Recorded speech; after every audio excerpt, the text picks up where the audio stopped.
Vamos a comenzar en este momento con nuestra enseñanza el día de hoy. Como les habíamos anunciado, en este mes, ya para el cierre de este año y el cierre de este mes, íbamos a tener tres temas especiales. El domingo anterior vimos el tema de los magos y estuvimos analizando realmente a la luz de la Biblia quiénes son los magos y también algunos aspectos históricos para ver cómo se distorsiona totalmente esta idea de la narración que tenemos de los magos. El día de hoy vamos a tocar el tema de la Navidad, ¿sí? Y como cantábamos hace unos momentos, Hijo de Dios recibe la gloria, recibe el honor. Vamos a ver a la luz de la Biblia realmente lo que representa la Navidad. Y vamos a ver que más que un festejo, la Navidad nos recuerda la condición en la que nosotros nos encontrábamos y más bien el recordar que un día nació el Señor Jesucristo nos debería de llevar al arrepentimiento y nos debería de llevar a la reverencia de que un día Dios se hizo carne y vino a esta tierra. Vamos a orar para pedirle al Señor que nos pueda hablar a través de su palabra. Si gustan ir buscando Miqueas capítulo 5 versículo 2, es un profeta del Antiguo Testamento, es uno de esos libros que batallamos en encontrarlos, profetas menores, ¿sí? Profetas menores. Recuerden, los profetas mayores, Isaías, Jeremías. ¿Por qué son profetas mayores? Son profetas mayores no porque eran mayores en cuanto a su importancia, sino porque los libros que se escriben de ellos son extensos. Y los profetas menores son básicamente los que se encuentran arribando ya a lo que es el Nuevo Testamento. Miqueas capítulo 5, versículo 2. Y vamos a orar para que el Señor pueda hablarnos hoy a través de su palabra. Miqueas, capítulo, Miqueas, capítulo 5. Entonces va a ser el libro de Miqueas. Vamos a... Ok. Muy bien.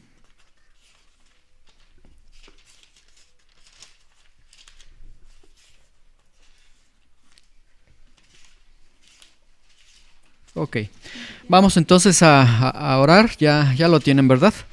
Vamos a orar y pedir que el Señor pueda tomar estos minutos y que podamos profundizar en las verdades de su palabra. Señor, te damos gracias en esta mañana, Señor, una mañana fría, Señor, una mañana con frío, pero Señor, aquí estamos alabándote, adorándote, reconociendo que tú eres grande y también reconociendo que un día, Señor, Dios se hizo hombre, un día el Hijo de Dios, el Verbo, se hizo carne y habitó entre nosotros. Te damos muchas gracias, Señor, y hoy te pedimos, hoy que vamos a ver este tema de la Navidad, Señor, ayúdanos a verlo a la luz de tu palabra, entender este significado, este asombro para el hombre de que un día nació el Hijo de Dios. Te pedimos que tomes estos minutos, que dirijas esta enseñanza, Señor, que nos ayudes a trazar adecuadamente tu palabra y que tú seas glorificado, Señor, y que tu palabra pueda ser prosperada en nuestros corazones, Señor. En el nombre de Jesús te lo pedimos. Amén. Muy bien, antes de dar lectura a este versículo, bueno, pues al igual que los magos, como les decía al principio, esta festividad de los magos pierde totalmente su esencia. Ni siquiera eran tres, ni siquiera eran reyes y ni siquiera eran magos, ¿verdad? Porque explicábamos en la enseñanza anterior que la palabra magos, magus, realmente es un nombre neutro, significa el nombre de una tribu. Realmente eran medos, este grupo de sacerdotes que porque no pueden conquistar a los persas, ellos deciden ser sacerdotes y a través de ahí el lugar de preeminencia que tuvieron en los 4 imperios que veíamos, babilónico, medo-persa, el imperio griego y el imperio romano. Entonces no eran magos, no eran tres y no traen juguetes tampoco, ¿verdad? Pero sí nos hablaban acerca de que eran colocadores, eran nombradores de reyes, y veíamos la gran importancia que juegan ellos en el Nuevo Testamento, porque vemos que los gentiles entonces reconocen la llegada del Rey eterno a esta tierra. La Navidad también presenta varias malas interpretaciones. En estos tiempos de comercialización, muchos comerciales dicen la esencia de la Navidad es esta: cómprate la cena tal, la esencia de la Navidad es esta, viste de tal forma, etcétera, etcétera, ¿sí? Pero vamos a ver que realmente la Navidad es más allá de una cena, una rica cena de festejos, de regalos, y es totalmente irónico que se celebra la Navidad del nacimiento del Señor Jesucristo con festejos que en nada agradan al Señor y que más bien lo deshonran, ¿verdad? ¿Qué es la Navidad? Bueno, la Navidad viene del término nativitas, que significa nacimiento. ¿Cuándo se comienza a desarrollar la Navidad? La Navidad, nos vamos nosotros hasta el siglo II después de Cristo. Y bajo el Imperio Romano todavía se celebraba, se tenía la celebración de la Saturnalía, o del dios Saturno, el rey del sol. Se creía que en estos tiempos, entre el 20 y al 23 de diciembre, el sol bajaba, el dios Saturno bajaba, etcétera, y ellos celebraban entonces esta celebración denominada Saturnalía, que tenía la característica de que era una fiesta en la que se desvelaban, en la que se emborrachaban, en la que comían a más no poder, habían desenfrenos. Después, el cristianismo es declarado como religión oficial, y Justiniano, quien fue un emperador romano, para tratar de bajar los escándalos, de contrarrestar estas celebraciones de la Saturnalía, él declara la Navidad como una fiesta cívica, es decir, como una fiesta de la ciudad nada más, y tratan de quitar todos estos desenfrenos. Se logra por algunos años, pero cuando arribamos ya después a la Edad Media, otra vez la Navidad era sinónimo de borracheras, de festejos, y ya desde ahí, de hecho ya desde ahí se celebraba hasta, comenzaban en la tarde y hasta despertar al día siguiente, como lo vemos muchas veces el día de hoy, ¿sí? Este ciclo entonces se ha repetido a lo largo de la historia, y si somos muy honestos, la Navidad realmente en nuestros días no tiene nada que ver con Jesucristo. Sí se tiene un nacimiento, como normalmente la mayoría de las personas lo tiene. Sí tienen algún simbolismo de los magos, de María, Jesús, etcétera, pero realmente el festejo en sí, si nos damos cuenta, un festejo, por más decente que sea, pues no aparece el Señor Jesús ahí. Hay regalos, ¿qué me vas a dar de Navidad? Hay situaciones de esta forma, pero realmente no hay regalos. Muy bien, Miqueas capítulo 5 versículo 2. Vamos a ver lo que representa realmente la Navidad, el significado de la Navidad. Miqueas es un profeta, y en el momento que Miqueas profetiza esto, estamos alrededor de 700 años antes de la llegada de Jesús. El profeta dice lo siguiente, y de hecho estamos muy seguros, y varios eruditos bíblicos lo afirman también, que los profetas, cuando profetizaron la venida de Jesús, hubo muchas cosas que ellos no entendieron. Hasta después, ya en el Nuevo Testamento, hasta después de la venida del Señor, se tiene luz al respecto. Muy bien, ya tenemos Miqueas capítulo 5 versículo 2. Dice: pero tú, Belén Efrata, pequeña para estar entre las familias de Judá, de ti me saldrá el que será Señor en Israel, y sus salidas son desde el principio, desde los días de la eternidad. Ahora, aquí es importante tomar en consideración dos aspectos en el momento en que Miqueas está profetizando la venida del Mesías. Número uno, es importante considerar el momento en el que se profetiza la venida del Mesías, es decir, las circunstancias, el entorno en el que en ese momento históricamente Miqueas está dando esta profecía. Y número 2, es importante también considerar lo que se estaba profetizando acerca del Mesías, acerca de la venida de Jesús. Bueno, dice entonces: pero tú, Belén Efrata, pequeña para estar entre las familias de Judá, de ti me saldrá el que será Señor en Israel, y sus salidas son desde el principio, desde los días de la eternidad. ¿En qué momento se está profetizando la venida del Hijo de Dios? Se está profetizando, como les dije, 700 años antes de Cristo, y en estos 700 años antes de Cristo, la nación de Israel, el pueblo de Dios, se encontraba moralmente desintegrado, religiosamente desintegrado. Es el peor momento que tiene la nación de Israel y no hay ningún brillo de la gloria del pueblo de Dios en ese momento. Y es en ese momento, en esas circunstancias, que se está profetizando la venida de Jesús. También en ese momento, políticamente, ellos tenían la amenaza de una invasión siria. Entonces vemos que las circunstancias en las que se profetiza la venida de Jesús no son nada alentadoras. Es en medio de la corrupción más grande que tiene el pueblo de Dios, de la preocupación más grande que tiene por la invasión a Siria, y en medio de esto se está profetizando. Ahora, ¿qué es lo que se está profetizando acerca del Mesías? Vemos aquí en Miqueas 5:2 que se está profetizando la venida del Mesías, y se está profetizando también, y de manera irónica, parece que el Señor es irónico en lo que dice, pero también se está profetizando el lugar donde nacería el Mesías. Dice: pero tú, Belén Efrata, pequeña para estar entre las familias de Judá. Ellos, cuando escuchan esta profecía, y después cuando estamos en el Nuevo Testamento y conocen de esta profecía, ellos saben lo que representa Belén. De hecho, Belén ni siquiera figuraba a veces en los mapas de Oriente, y en algunas narraciones que tenemos a lo largo del Antiguo Testamento y algunas narraciones, pocas narraciones que se dan en el Nuevo Testamento, ni siquiera aparece Belén. Tan insignificante era que los geógrafos ni siquiera la consideraban.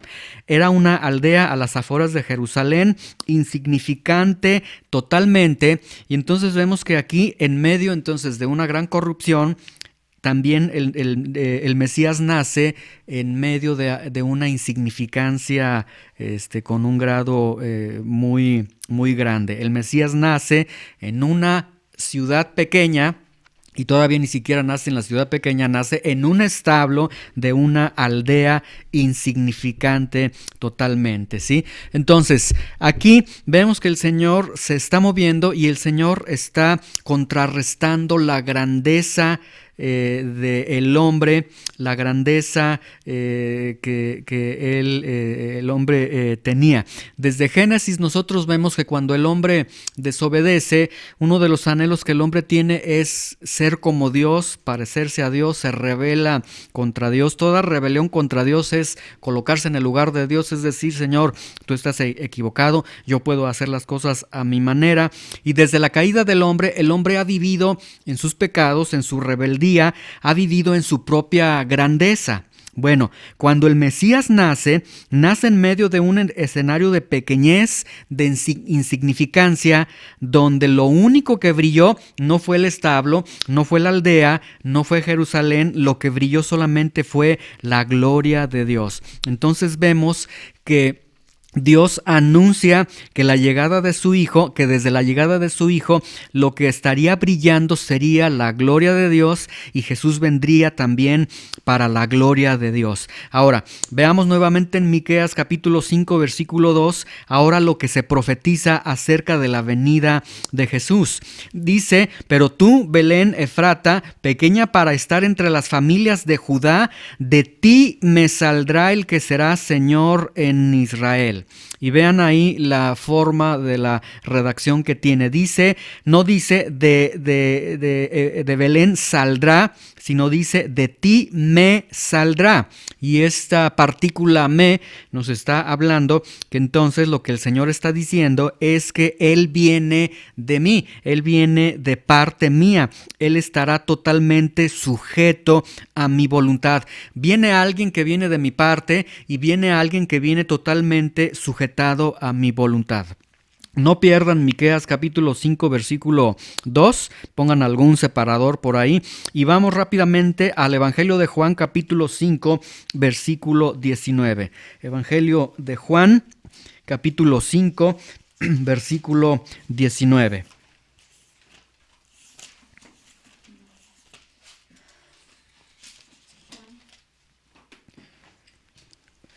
Evangelio de Juan capítulo 5 versículo 19.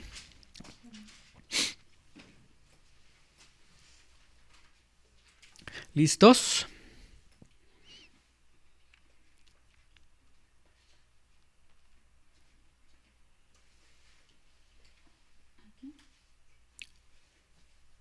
Ahí estamos. Juan 5, ahora el capítulo 5 versículo 19, ¿sí? Dice: respondió entonces Jesús y les dijo: de cierto les digo, no puede el Hijo hacer nada por sí mismo, sino lo que ve hacer al Padre, porque todo lo que el Padre hace, también lo hace el Hijo igualmente. Y vemos que entonces el Hijo, el que vendría, el que me saldría, dice Miqueas, me saldrá el que será Señor de Israel, es decir, este que viene de mi parte, es alguien que será sujeto totalmente a la voluntad de Dios. Ahora, en este mismo evangelio, ahora vamos al capítulo 18, Juan capítulo 18, versículo 37. Unos capítulos más adelante, Juan capítulo 18, versículo 37, y tenemos la siguiente narración.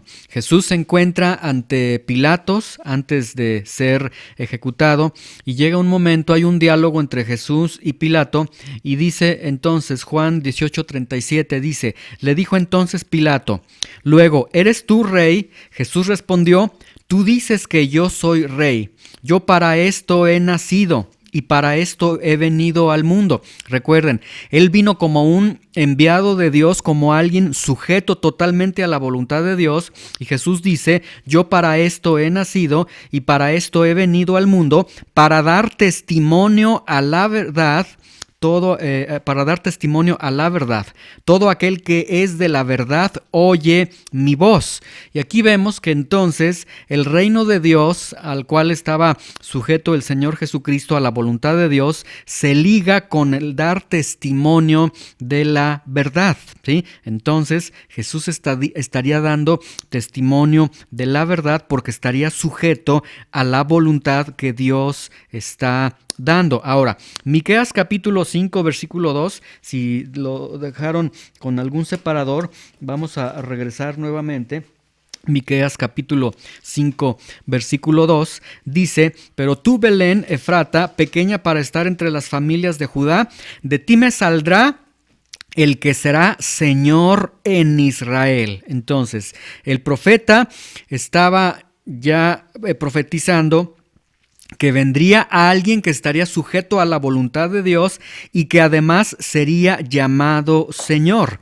Y entonces estamos entendiendo que este reino, que el reino que establece el Señor Jesucristo, llegaría a los corazones a través de la predicación de la verdad, a través de dar testimonio de la verdad. Entonces, con la verdad de Dios en el corazón de los hombres, Jesús comenzaría a reinar en cada corazón. Jesús sería este Señor del que está hablando el profeta Miqueas. Ahora, vamos a ver nuevamente en Miqueas, y aquí tenemos un pequeño problema, que en el momento que Miqueas lo da, pues realmente quienes lo escuchan tuvieron un gran conflicto, porque después dice: de ti me saldrá el que será Señor en Israel, y luego dice: y sus salidas son desde el principio, desde los días de la eternidad.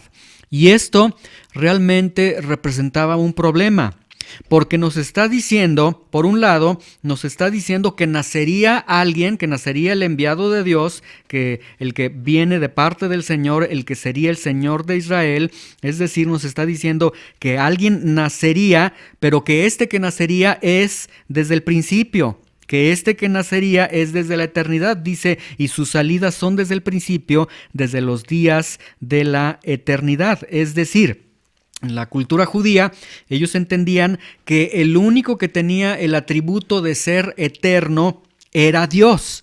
Y para ellos entonces esto representa un problema, porque ellos entonces dicen, bueno, ¿está hablando del enviado de Dios o está hablando de Dios mismo? Porque está diciendo, por un momento estamos entendiendo que viene Dios, pero que Dios va a nacer y Dios no puede nacer porque Dios es eterno. Entonces tienen un pequeño problema de poder interpretar lo que está diciendo el profeta. Y luego Isaías capítulo 9, otra vez pongan algún separador ahí en Miqueas. En Isaías capítulo 9, versículo 6, que nos vamos hacia atrás.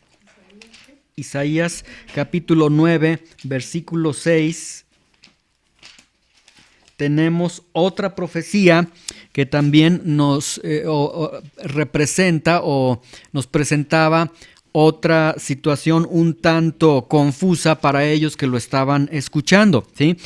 Entonces, en Miqueas 5:2, cuando dice sus salidas son desde el principio, desde los días de la eternidad, ellos están entendiendo, bueno, ¿está hablando de Dios o de un enviado de Dios?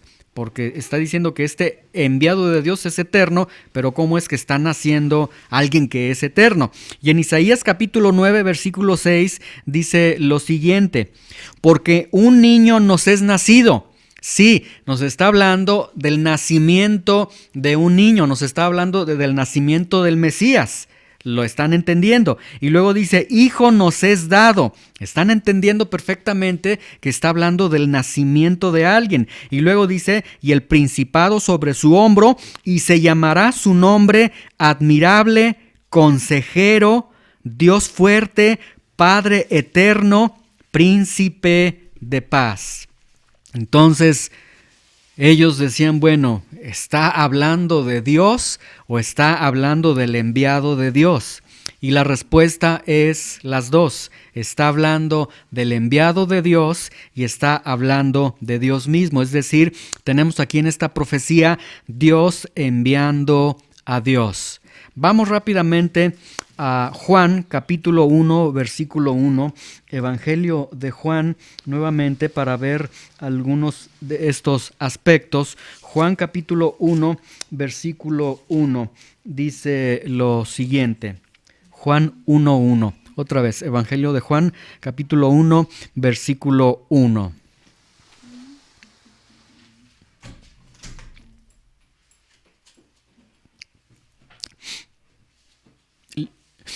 Juan 1:1.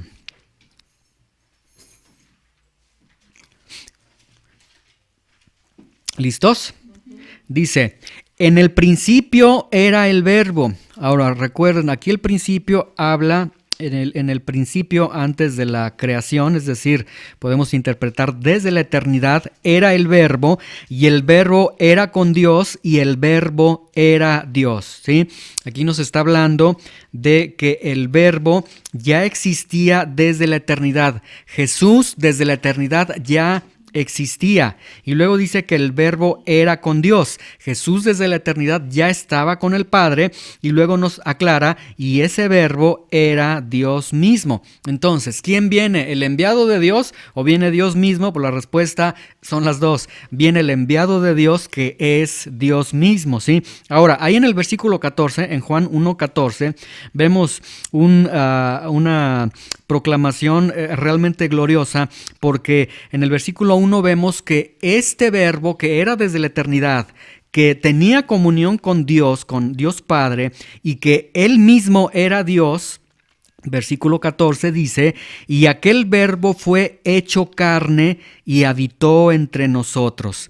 Y aquí tenemos algo totalmente sorprendente, maravilloso, porque Dios que mora en la eternidad, Dios que moraba en la eternidad, trasciende a través de la temporalidad del hombre, trasciende en la línea del tiempo y a través de un cuerpo humano, Dios se hace hombre y viene a esta tierra, y eso es algo realmente maravilloso. Entonces, Dios nació en este mundo, ¿sí? Ahora, Dios nace al igual que en Miqueas, cuando se da esta profecía 700 años antes de Cristo, al igual que en ese contexto en el que se está dando, Jesús nace, Dios nace en esta tierra, Dios se hace hombre en esta tierra, en un mundo moralmente corrompido, en un mundo lleno de pecado, en un mundo religiosamente corrompido, en un mundo lleno de grandezas, lleno de tinieblas, en un mundo que ni siquiera esperaba su venida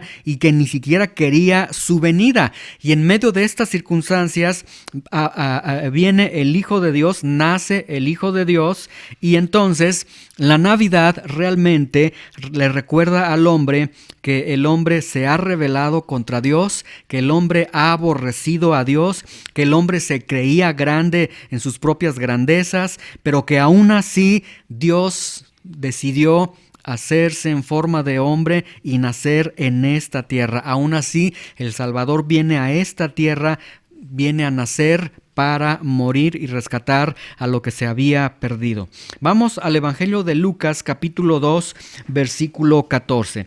Entonces vemos que la llegada, que el nacimiento del Señor realmente es una bofetada al pecado del hombre, es una humillación a la grandeza del hombre y es revelar que hay alguien más grande que el hombre, alguien más glorioso que el hombre. Lucas capítulo 2 versículo 14. Es un versículo que a veces se malinterpreta y vamos a entender el anuncio que están dando los ángeles, qué querían decir cuando estaban anunciando la venida del Hijo de Dios a esta tierra. Lucas capítulo 2, versículo 14. ¿Listos? Lucas 2, 14. Dice: Gloria a Dios en las alturas y en la tierra paz, buena voluntad para con los hombres. Muchas veces este versículo lo malinterpretan y dicen gloria a Dios en las alturas y paz a los hombres de buena voluntad, y lo manejan de esa forma, pero realmente dice gloria a Dios en las alturas y en la tierra paz, la paz de Dios y la buena voluntad de Dios para con los hombres. En la llegada del Señor Jesucristo, lo que brilla, como vimos, cuando Jesús nace en Belén, en medio de esta insignificancia, lo que brilló fue totalmente la gloria de Dios. Los ángeles anuncian ante la venida del Señor Jesús, al nacimiento del Señor Jesús, anuncian que lo que brilla nuevamente es la gloria de Dios. Gloria a Dios en las alturas y en la tierra paz.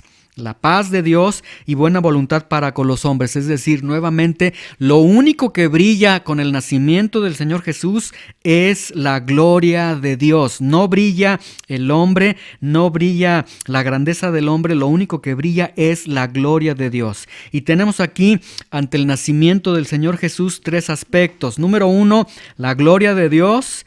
Paz en la tierra, paz de Dios en la tierra, y tenemos buena voluntad para con los hombres. ¿Y qué implica esto? Gloria de Dios, bueno, como ya vimos en Miqueas, lo que brilló cuando Él nace en esa aldea pequeña, insignificante, fue la gloria de Dios. Es decir, imagínense que Jesús hubiera nacido en Jerusalén, que hubiera nacido en un gran hospital, que hubiera nacido en un gran lugar. El hombre quizás se podría llevar la gloria y decir, nosotros hicimos nuestra parte para la venida del Hijo de Dios, pero no. Él brilló en circunstancias donde el hombre no operó la mano del hombre, donde el hombre no puede llevarse la gloria. Paz en la tierra. ¿Qué significa la paz de Dios en la tierra? La palabra paz viene del griego eirene, que significa unión. Entonces, el hombre era enemigo de Dios, el hombre estaba separado de Dios y los ángeles están anunciando, habrá paz en la tierra a partir del nacimiento del Señor Jesús. Vamos a Efesios capítulo 2, versículo 13, para ver unas verdades que nos presenta el apóstol Pablo acerca de la paz de Dios. Efesios capítulo 2, versículo 13. Corintios, Gálatas, Efesios capítulo 2, versículo 13. Muy bien. Ok. Dice lo siguiente: pero ahora en Cristo Jesús, ustedes que en otro tiempo estaban lejos, han sido hechos cercanos por la sangre de Cristo, porque Él es nuestra paz, nuestra unión con Dios, que de ambos pueblos hizo uno, derribando la pared intermedia de separación. Entonces, a partir del nacimiento de Jesús, hay paz en la tierra. Puede el hombre unirse a Dios porque Jesús es nuestra paz. Él es quien con su nacimiento hace posible y después con su muerte hace posible que el hombre pueda unirse nuevamente, que pueda unirse con Dios. Y luego la buena voluntad para con los hombres. ¿Cuál es la buena voluntad de Dios para con los hombres? No es que los hombres sean ricos, no es que los hombres sean prosperados. Vamos a 2 de Pedro capítulo 3, versículo 9, casi llegando ya a Apocalipsis. 2 de Pedro capítulo 3, versículo 9.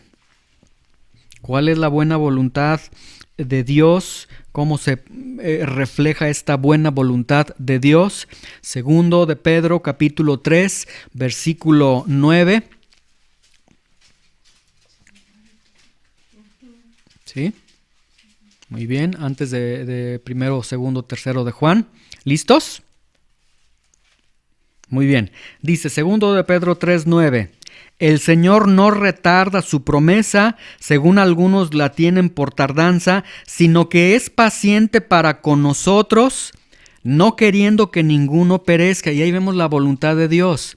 No queriendo que ninguno perezca, sino que todos procedan al arrepentimiento. ¿Cómo van a proceder al arrepentimiento?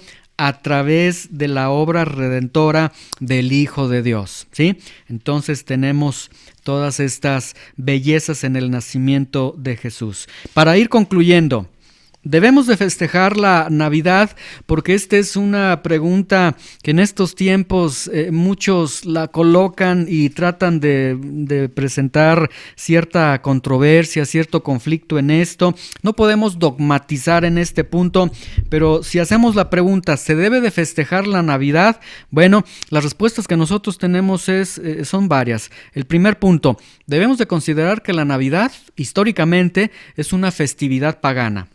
Y desde el punto de vista histórico, la Navidad, así como se está desarrollando el día de hoy con este formato que tenemos de desvelarse, cenar, comida, todo esto, tiene sus orígenes desde el segundo siglo después de Cristo en las fiestas de la Saturnalía, como lo vimos. Segundo, otro aspecto, en la antigüedad no se celebraban las fechas de nacimiento de las personas, sino se celebraban las fechas de la muerte de esas personas, lo cual es también otro aspecto para considerar si hemos de festejar la Navidad o no.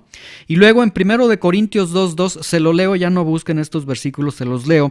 1 de Corintios 2:2, el apóstol Pablo llega a un momento en el que dice: me propuse no saber entre ustedes cosa alguna, sino a Jesucristo y a este crucificado. Es decir, yo me propuse solamente la persona de Jesús y la obra de Jesús, lo que implicaba la muerte, la resurrección de Jesús. Entonces, ¿se debe de festejar la Navidad? Bueno, vamos a dejar que la misma Biblia nos conteste al respecto. En estos versículos sí, ábranlos por favor. Romanos capítulo 14, versículo 1. Y aquí tenemos una respuesta contundente a la pregunta si se debe festejar o no la Navidad, porque yo estoy consciente que algunas personas son genuinas y realmente ellos en su festejo reconocen que realmente un día nació el Salvador, reconocen la obra del Señor, etcétera, y algunos, como les digo, se oponen y dicen, no se debe festejar la Navidad, no,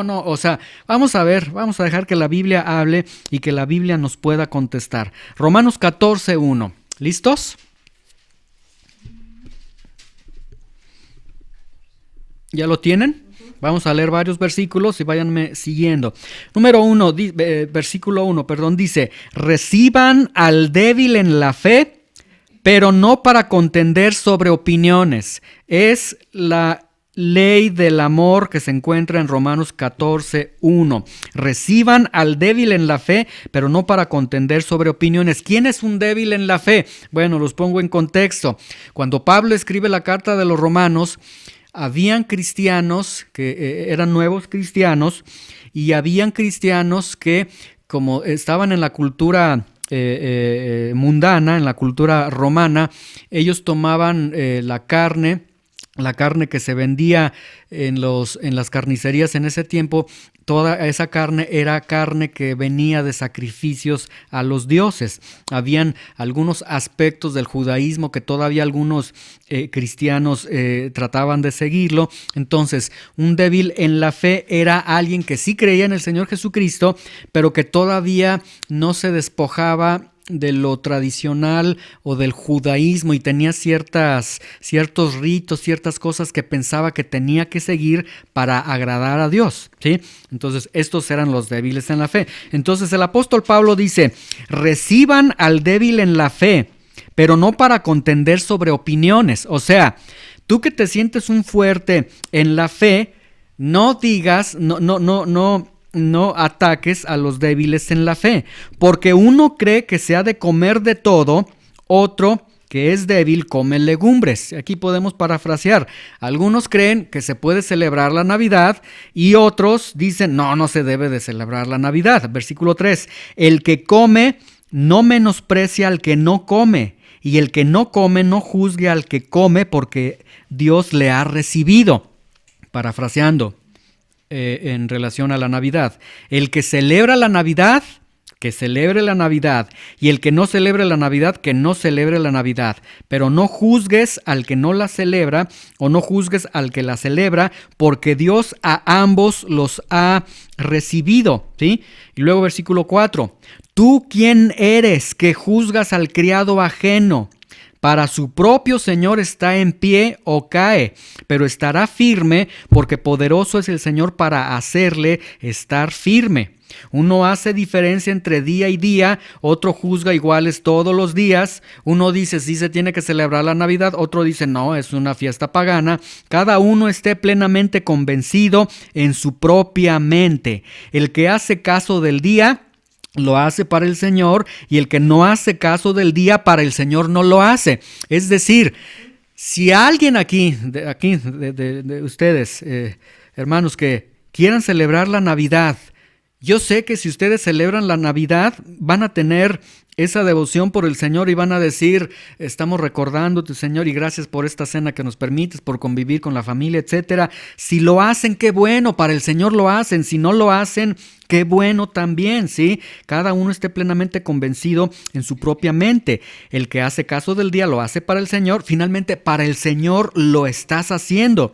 Y das gloria a Dios. Y si no lo haces, para el Señor no lo haces y estás dando gloria a Dios. Luego versículo 7, porque ninguno de nosotros, es más, el apóstol Pablo llega a la conclusión, es más, ni siquiera nadie vive para sí y ninguno muere para sí. Vean, si nuestra vida es para el Señor y nuestra misma muerte será para el Señor, ¿qué más puede agregar una cena o un festejo si lo hacemos o no lo hacemos? Si nuestra vida entera y nuestra muerte entera será del Señor, ¿sí? Pues si vivimos, para el Señor vivimos, y si morimos, para el Señor morimos. Así pues, sea que vivamos o que muramos, del Señor somos. Porque Cristo Para esto murió y resucitó y volvió a vivir, para ser Señor así de los muertos como de los que viven. Pero tú, ¿por qué juzgas a tu hermano? O tú también, ¿por qué menosprecias a tu hermano? Porque todos compareceremos ante el tribunal de Cristo. Entonces, ¿cuál es la respuesta? ¿Se puede festejar la Navidad, sí o no? De acuerdo a la ley de Cristo, está en la decisión de cada uno de ustedes, convencidos en sus mentes, y el Señor los bendice y no hay ningún problema. Pero no está autorizando aquí entonces la Biblia a que alguien comience a decir, a condenar la Navidad. Es que no sé si se han dado cuenta, en el Facebook salen pastores que condenan la Navidad de manera impresionante. No, la Biblia no los está autorizando para decir eso. Si la vida misma es de para el Señor, ¿qué más tiene una festividad o no? ¿Sí? Y esto tiene que ver con la medida de fe, si es una fe débil, una fe fortalecida, y no tenemos ninguna autoridad de decir no lo hagas, y si lo haces estás mal, y el que lo está haciendo no tiene tampoco ninguna autoridad de decir uy, pues tú no lo estás haciendo y demás. Ok, muy bien. La Navidad, entonces, para concluir, la Navidad nos deja ver grandes cosas, y esto es lo que deberíamos de tener en mente cuando viene el festejo de la Navidad. Realmente es un tiempo bonito en el que estamos reunidos con la familia, un tiempo bonito de nostalgias, un tiempo bonito, es bueno, es bonito estar, convivir, es bueno, pero la Navidad nos deja ver esto, y esta es la esencia de la Navidad realmente, nos deja ver la gloria de Dios y nuestra grandeza. Es decir, el hecho de que Jesús nació nos deja ver que seguimos siendo grandes nosotros, que nos seguimos sintiendo los poderosos, y el nacimiento de Jesús realmente humilla nuestra grandeza. La Navidad nos deja ver la paz de Dios y nuestro pecado, que un día este niñito vino a esta tierra para morir un día cuando ya era grande, y iba a morir por mi culpa, por mis pecados. La Navidad nos deja ver la buena voluntad de Dios, que Dios tuvo buena voluntad para nosotros que estábamos en tinieblas, que amábamos nuestros pecados, que nos rebelábamos contra Dios, y aún así Él regala a su Hijo y nace el pequeño Jesús. Y nos deja ver entonces esta buena voluntad de que Dios quiso salvarnos un día. Entonces, la Navidad realmente representa algo glorioso para cada uno de nosotros. Entonces, ¿puede el cristiano decir feliz Navidad? Yo estoy convencido de que el cristiano puede decir feliz Navidad, y el cristiano puede desear una feliz Navidad en el entendido de que así como nació el Hijo de Dios en aquel pesebre, pueda nacer en el corazón de aquellos que todavía están en sus grandezas, que todavía están en sus pecados, que todavía están en el aborrecimiento de Dios, y que a pesar de ello Dios regaló a su Hijo para redimir y para salvar a todo aquel que se había perdido. Esto es lo que nos enseña la Navidad, y esta es en verdad la esencia de la Navidad. Jesucristo es la esencia de la Navidad. Cuando vimos el tema de los magos, la esencia fue Jesús, y ahora nuevamente la esencia es Jesús. Brilla la gloria de Dios a través del Hijo de Dios. Señor, te damos muchas gracias en este día, Señor, por la oportunidad de ir a tu palabra, Señor. Gracias por esta profecía que se da 700 años antes de que ese niño Jesús naciera en ese pesebre.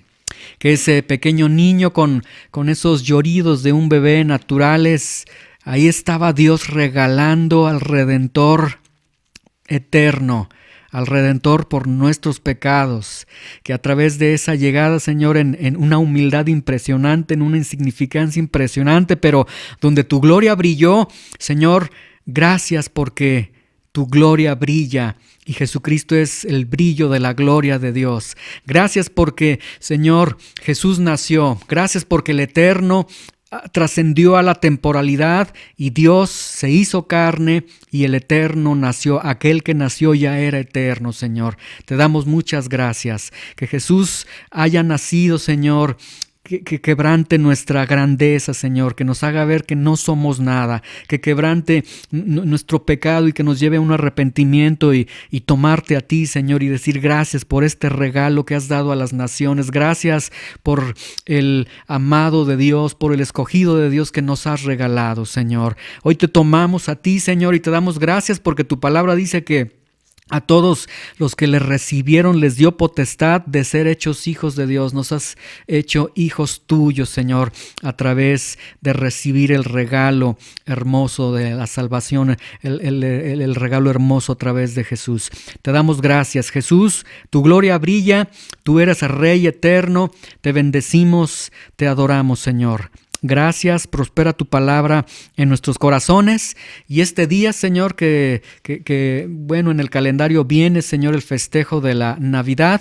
Señor, si lo festejamos, si alguien lo festeja, Señor, dale la bendición de estar rodeado de sus seres queridos, de glorificarte en el festejo, Señor, de dar gracias por los alimentos, pero sobre todo en el corazón reconocer Jesús vino a esta tierra, nació para morir por mí, para redimirme, y que sea un memorial de tu muerte también, Señor. Te damos gracias en el nombre de Jesús. Amén.